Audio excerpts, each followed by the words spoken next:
bandeko balingami mbote bisika bezwami mbote lisusu ezangai mama Nadine Dioke Botoke depuis Kinshasa tosengi na bino bandeko na biso bosabone na chaîne na biso Yesu atiki biso te TV bosabone massivement kolo akozanga te kopambola bino. Merci.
Nous allons continuer ce séminaire sur la destruction de l'homme mauvais intérieur.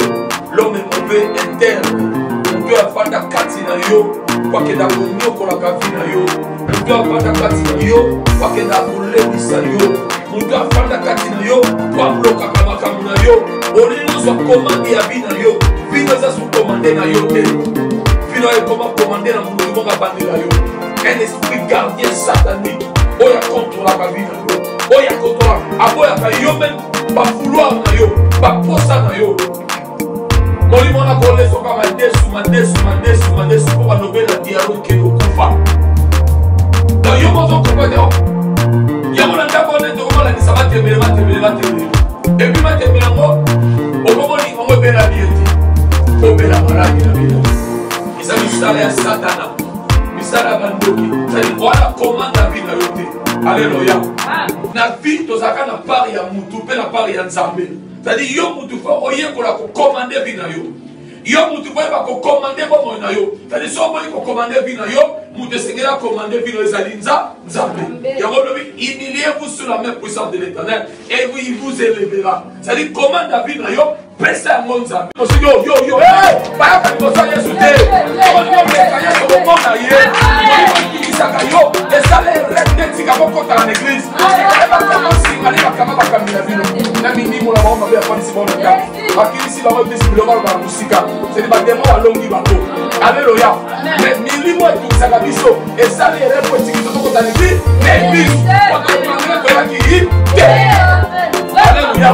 Milimo et t'envoyer. Et ça les rêves.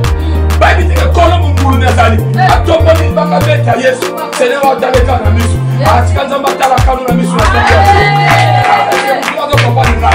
Atika nzamba tala kanu na misu tala. Oh, est-ce que vous devez savoir comment aller? Atika nzamba tala kanu na misu na tonga. Oh, nzamba tala kanu na misu. Apporte la solution de Jésus. Nzamba apporte la solution à propos de Yesu. Nzamba apporte la solution à la vie de Dieu. Alléluia. Ayabani kosa. Seigneur, comprenez que mon livre ne va pas se remonter à Katia Kunda ni bafandi sayo. Kunda sika mabe. Bisika mabe ni bafandi sayo. Toto sabe le pananza. Na lingi na bima lelo. Na kundo bafandi sanga. Na sika mabe bafandi sanga. Na sika nyoko la kanga. Yaya, esiko fana. baza commandé na ba démon o comprendre to beba na kana batu o banda ka likambu bien mais suka suka babalukela kayo o beba na kana batu iyo muto bebisaka o comprendre batu na kimia mais suka suka iyo ka muto babaya kayo mbamu mbamu. C'est tout un esprit. Il y a votre dans mon cadet à Marc chapitre 5 et si Jésus arriva de l'autre côté du bord de la mer dans le pays des Gadaréniens. Aussitôt que Jésus fut hors de là-bas, il vint auprès de lui un homme sortant de sépulcre. Yaya, qui peut accepter d'aller vivre dans les sépulcres? Il a dit, Tamouya Soazoya, Moutouana Bibi na Katiakunda. Na ebisa so kolowana que Moutouana yaki pour na osali c'est sur acheter, mais ayaki pour attaquer Yesu. Parce que ezalaki ezaki milimo ezaki katinaye, les esprits d'intimidation. Oye yaka pour intimider biso, pour koluka ba bien levé. Milimo zo intimider aujourd'hui, et na mutu boka paraître les bosso pour intimider milimo wana. Amen. Na autorité. Amen. Na autorité. Amen. Zamba yako intimider bango. Intimidation nzambe suka ka intimidation te, masuka ka pour chasser bango. Alléluia. Wana na mena bien na yokayo. Amen. Qui wale uti na kata sépulcre. Yaya, et famille c'est comme le cas de Kunda. Ceux qui nous demandent à Kunda, à ça la côté, parce que il n'y a pas de relation entre nous et les morts. Relation avec les morts. C'est-à-dire ces esprits, et ça c'est comme un camo, dans Romains chapitre 7, et c'est un verset biblique qui est introduction là-dessus, il y a séminaire haut. Et le but, malgré mon nazo kwa kosala côté. Kasi nazo comprendre et ça ne va pas au nazo boya. Yango ne la ke kosala la mo. Kali makabo ngana mo na mabe. Yango ne la ko kota ka bitu na mai. Kindumba wana olingate, nazo comprendre mutu na me kota ka kindumba. Anga ibali ya badu. Na boli ka bamote, na yoka nya ibali ya badu mutu lezo kota. Ah, ngai ne kamute, na boya kabo, ko swa na soki soki. Poli mo na ngesa kamute, et on comprendre que nous connaissons le bika ka mabe. Tu es contrôlé par les mauvais esprits. L'homme ne doit pas faire l'église. On a la 3 heures de Sambela. Mais 3 heures bien aimé le Seigneur au coquet de la Moukati. Dans le fond, Neve, les mauvais esprits. Et boyo Sambela. Et boyo prier. Et boyo téléma. C'est-à-dire qu'ils sont contrôlés bien. Et il y a des questions pour lesquelles on vient ça. Délivrance de ça. Et il y a des questions pour téléma. Délivrance c'est ça. Donc ces esprits ont attaqué le Seigneur. Parce que voilà délivrance d'ailleurs. Mouton sera les caca, atikaka poussière. Alléluia. Mouton sika les caca, atikaka lisolo. Mouton sika les caca, asala kalika momoko. Loko la saka kalika momoko. Toi péché mouton la poussana. Ça dit pour la semaine. Si la 10 va parler. Bilobi, ils arrivèrent à l'autre bord de la mer. Dans le pays des Gadaréniens. Aussitôt que Jésus fit hors de la barque, il est au devant un homme sortant du sépulcre et possédé d'un esprit impie. Cet homme avait sa demeure dans le sépulcre et personne ne pouvait plus les lier, même avec une chaîne, car souvent il avait eu le fer aux pieds et avait été lié des chaînes, mais il avait rompu les chaînes. La nama teo bien. Ya on a qui le bateau va kimi passi. Parce que ma kambo siko na le bilongo na nzambe. Sinon na pas mol matéa oyo tika molimo na yo eloba. Nous ko ngeza utiliser par yo puissance de la partage na ngai. Isala satana na condamné à mon combo na Yesu. Mais c'est là que nous qui n'a condamné au nom de Jésus. Amen. Ah parce que dans le solo ya Yesu. Babi a commis d'abord avant qu'il va comme ao. Bazaki na mai. Tabazaki na mai. Bazaki mbonge ya makasi. Yesu awezi ko calmer mbonge. Bakiti na barke, bazo tambola. Nzero banda okende. Esingele ba traverser ka cimetière. Nzero TV. Donc on s'abonner massivement, on s'abonner, on s'abonner. On a une émission qui toko, on a conseil. Nyoso bongi bozo kwa donc on s'abonner comme ça dessus. Merci Wawa. Maman.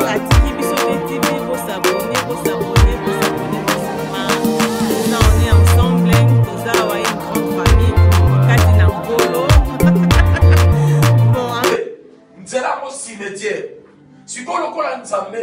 Yesu na biso banga cimetière te. Poisé pisaka Lazare na kati ya wapi ya cimetière. Il fallait que kati saka cimetière. Bien maintenant na ebisa yo, peu importe sika batia bina yo, nzamba ko banga te pour la bimiso na kombo na Yesu. Peu importe sika batia bina yo, l'Éternel n'aura jamais peur pour aller t'arracher entre les mains de ceux qui t'ont attaché. Bah, il croit qu'il doit attacher loin. Bah, quand il va kanga musika. Alléluia. Alléluia. Bah, quand il va kanga musika. Bah, quand il va kanga panyoko la yo. Bah, quand il sika ba simba yo kuna. Yoko demere kuna Sarah. Otika la demere kuna te. Parce que là, la moto a pas ma cimetière te. Amen. Est-ce que moto a pas mon ça de la yo?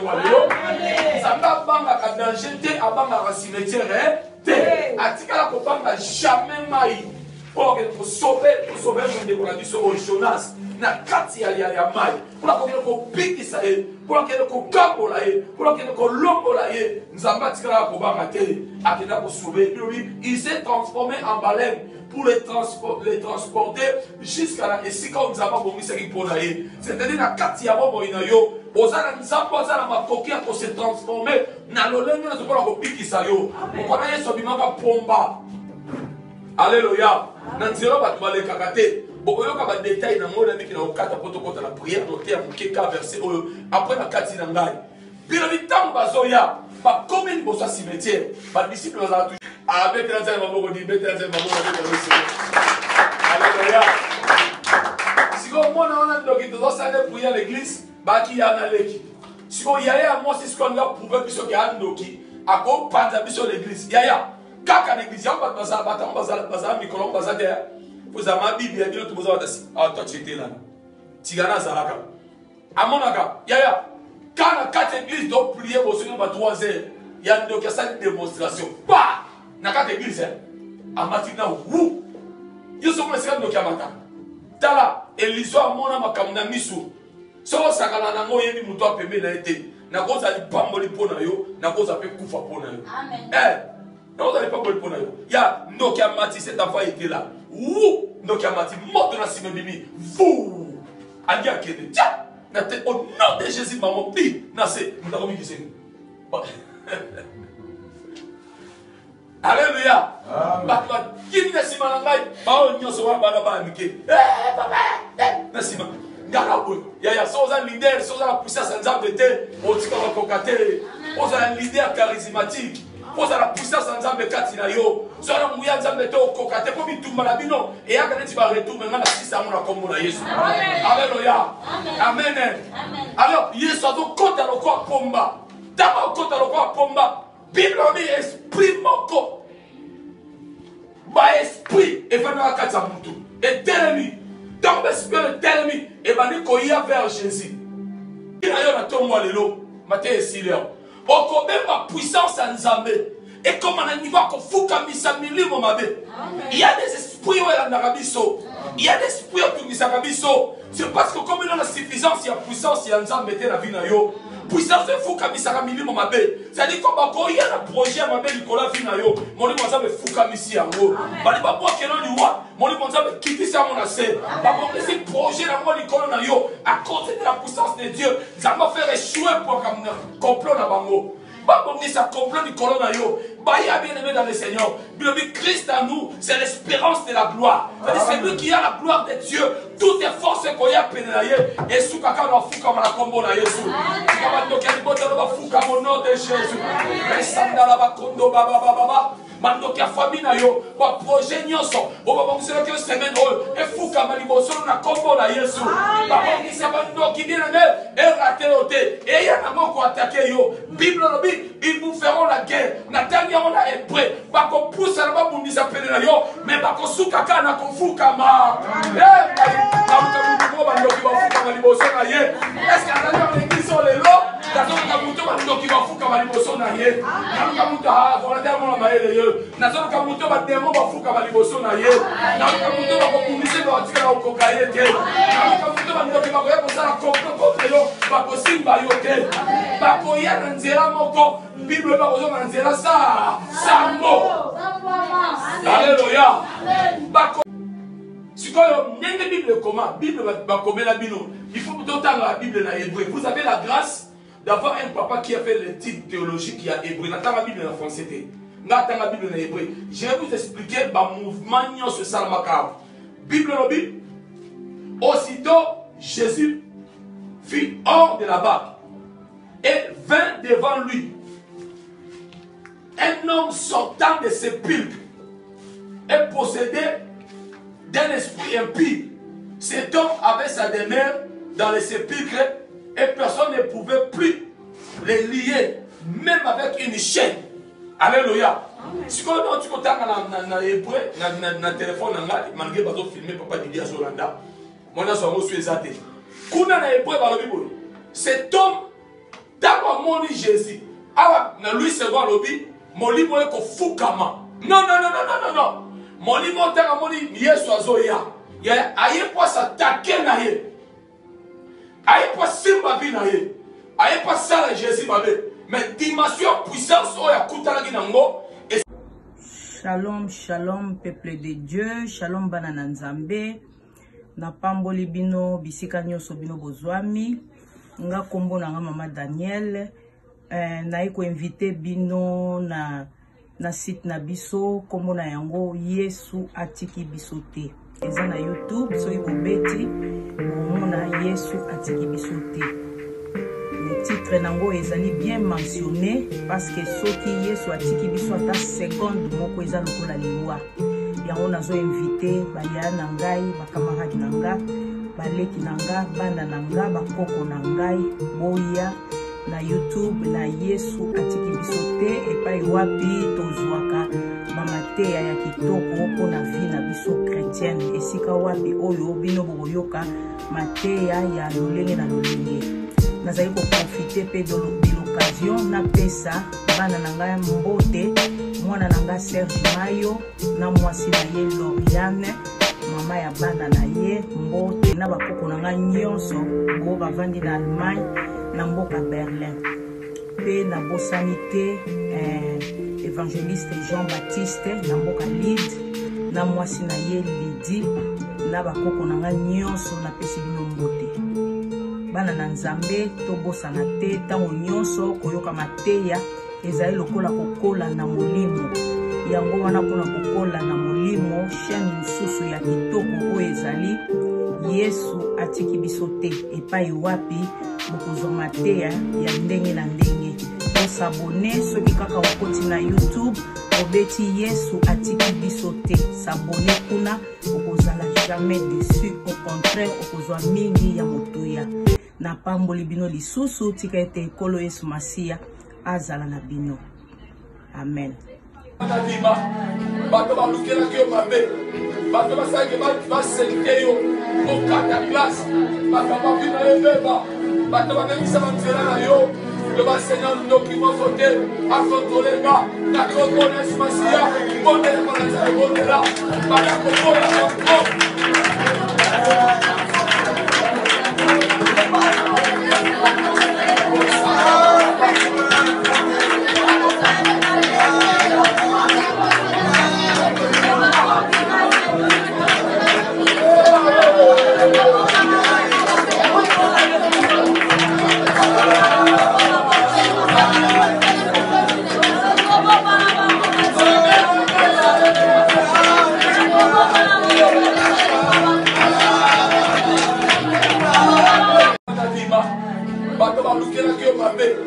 Bato basalaki basenke yo okata place, bato bavina yo beba, bato bamemisa banzela na yo, le Seigneur noki mofote a contrôler nga, na contrôler Yesu Masia, bondela banza bondela, bana kokola konko.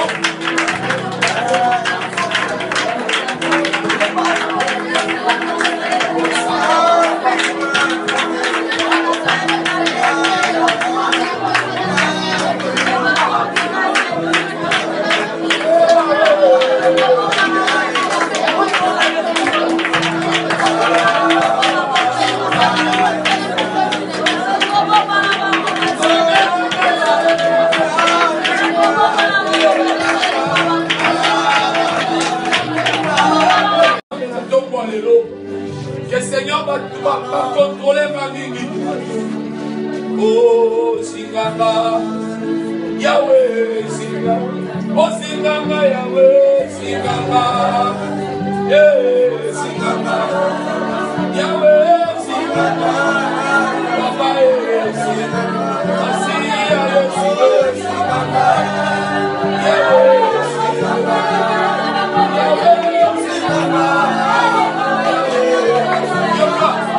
yoka yebi sanzabe babebi singa bakamuna mingi babebi sela bakamwebele bakamozo vidre ezala mutoluka kote babebi sela bakamwebele babebi solo mamibala bakibisela mibali basala oyolelaka loba kolo loba nzambe na momo inanga lelo